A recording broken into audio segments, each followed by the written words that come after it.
Hello guys, in this video I am going to show you how to like an article and add it to your favorites on the Instapaper application.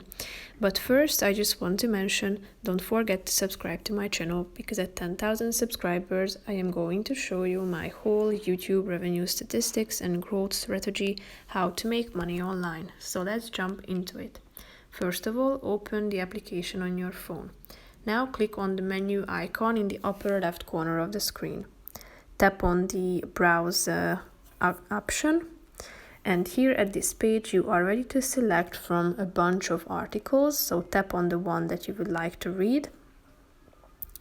And then as you can see at the bottom of the page there is this heart icon, so click on it if you would like to add it to your favorites. But first you need to subscribe to this page, and after that you will be able to press this heart icon. By going back, tap this tap on the done button in the upper left corner, and then you will be able to see the liked items by clicking on the liked